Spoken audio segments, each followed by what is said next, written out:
Phaedrus presents a very brief history of the origins of the Renaissance Traverso Consort.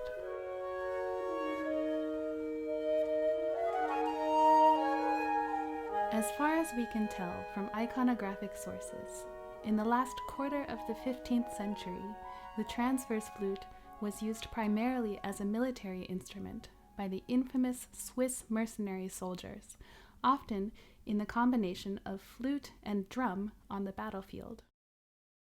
The so-called Swiss pair was extremely popular internationally, and these freelance military musicians were employed throughout Europe well into the 16th century for their effectiveness in coordinating important movements during battle and for adding some flashiness to ceremonial events. The flute and drum duo was so widespread that there are even some surviving carnival songs from Florence around the turn of the 16th century, whose texts describe and poke fun at the activities of the flute-playing soldiers who were employed there. Around the beginning of the 16th century, the flute as it was known experienced a major identity shift. It began to be depicted in a much different context, in groups of 2 or 3 similar-looking flutes being played together in informal, social settings.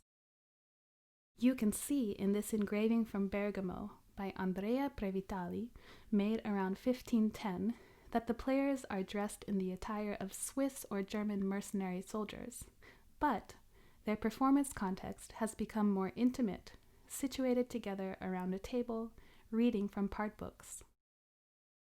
This might be one of the earliest depictions of the flute being played in a grouped consort setting.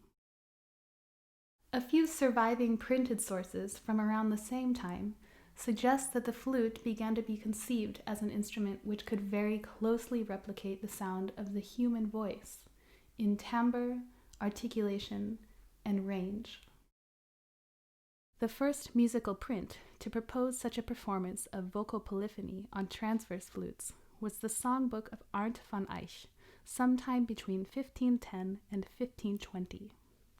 In France, in 1533, Pierre Attaignat also advocated performing certain chansons from his printed part books on a consort of transverse flutes. Additionally, in 1529, Martin Agricola published a treatise in which he described a consort of Schweizerpfeifen in 3 sizes: bass, tenor, and descant. All in all, we are looking at the development of a new kind of chamber music instrument that was designed to be played in softer, indoor settings, often together with other flutes. The sources show us that this developed in the space of about 20 years. However, the printed sources only describe and codify a practice that was probably occurring a number of years before their publication.